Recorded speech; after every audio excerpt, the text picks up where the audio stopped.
구독, 좋아요 눌러주세요. 안녕하세요. 슈르의 평생투자 슈르입니다. 여기는 지금 부산 광안리 해수욕장인데요. 오늘 모임이 있어서 나온 김에 한번 방송을 녹화해 봅니다. 부산을 잘 모르시는 분들을 위해서 말씀을 드리면 지금 보고 계시는 게 광안대교고요. 그리고 광안대교를 건너면 저기 3개 건물 크게 보이는 거 원래는 4개인데요. 저기가 제가 한의원을 하고 있는 용호동입니다. 용호동 W라는 건물이고요. 저는 작년에 광안리 근처에 있는 아파트를 하나 분양을 받았는데요. 그게 갑자기 분양받고 나서 얼마 지나지 않아서 부산 세계구가 조정 대상 지역에서 풀리면서 갑자기 급등을 했습니다. 진짜 한 4개월 사이에 몇 억씩 올랐습니다. 제가 지금까지 주식으로 번 돈이 사실 얼마 안 되는데 그것보다 훨씬 더 많은 돈이 4개월 만에 갑자기 오르더라고요. 너무 추워서 근데 여기서 더 진행을 못하겠습니다. 안으로 들어가서 얘기를 하겠습니다. 저는 원래 부동산 투자에 대해서는 좀 부정적이었습니다. 집값 자체도 거품이라고 생각을 했고 또 각종 세금이나 규제 때문에 부동산으로 돈 벌기는 힘들다고 생각했습니다. 그래서 지금 집을 샀으니까 생각이 바뀌었냐고요?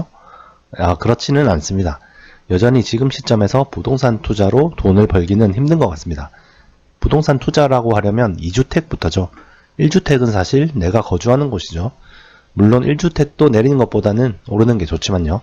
어쨌든 2주택부터 투자라고 할 수 있는데 2주택 이상이 되면 일단 세금이 너무 많습니다. 종합부동산세 같은 보유세가 엄청나죠. 그리고 또 앞으로도 계속 늘어날 예정이고요. 또 세율도 높아지고 공시지가도 높아지고요. 또 집을 팔 때 내는 양도세도 아주 큽니다. 그런 세금이나 규제들을 뚫고 수익을 남기기는 쉽지가 않습니다. 하지만 1주택은 무리하지 않는 범위 내에서는 언제든지 사도 된다고 생각합니다. 갚지 못할 정도의 과도한 빚을 내서 사면 당연히 안 되고요. 부동산과 주식의 공통점이 뭘까요? 장기적으로는 오른다는 겁니다. 우상향하는 거죠.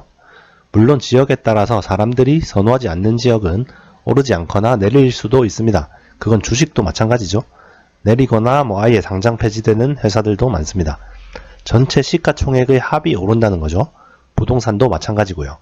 그래서 괜찮은 지역, 사람들이 10년, 20년 후에도 살고 싶어할 지역의 집은 무리하지 않는 범위 내에서 사는 게 좋습니다. 물론 집이 필요하다면 말이죠.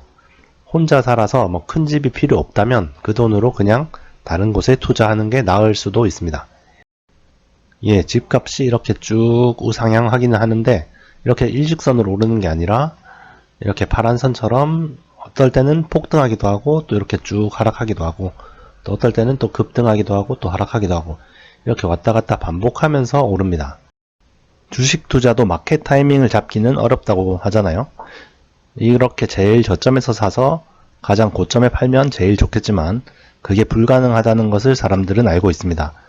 그래서 아주 좋은 기업이 있다면 가격이 너무 비싸지만 않고 적당하다면 언제든지 사라고 합니다. 가장 저점을 잡기가 힘들기 때문이죠. 부동산도 마찬가지입니다. 부동산도 이렇게 가장 저점에서 살 수 있으면 좋겠지만 저점이 어딘지는 누가 알겠어요. 아무도 모르는 거죠. 지나고 봐야 그게 저점이었구나 라고 알게 됩니다. 지금 서울 부동산 값은 이렇게 고점에 있는 것 같지만 고점에 있다고 해서 이렇게 다시 내릴 거라는 보장은 없습니다. 이렇게 계속 올라갈 수도 있는 거죠. 그렇기 때문에 무리하지 않는 범위 내에서는 지금 당장 집을 사도 괜찮다고 생각을 합니다. 다시 한번 말씀드리지만 집이 필요하다면 사라는 겁니다. 집도 필요 없는데 돈을 벌기 위해서 집을 살 필요는 없고요. 결혼도 하고 애들도 있고 해서 집이 필요하다면 전세 사는 것보다는 집을 사는 게 낫다는 거죠.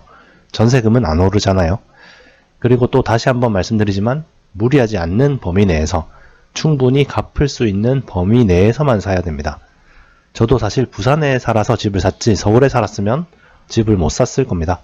솔직히 지금 서울 집값은 제 생각으로는 거품인 것 같습니다. 그래서 괜히 무리해서 샀다가 집값이 내리면 큰일 나겠죠. 사실 서울 집은 무리해서 살 수도 없죠. 대출이 잘 안 나오니까요. 15억 넘는 집은 대출이 10원도 안 나온다 하면서요. 무리할 수가 없겠네요. 모든 자산의 가격은 오릅니다. 장기적으로는. 자본주의가 원래 그렇게 생겨 먹은 거니까요. 주식이든 부동산이든 정확히 저점을 잡기는 어렵습니다. 여력이 된다면 실거주 집 하나는 사는 걸 추천드립니다. 필요하다면 말이죠.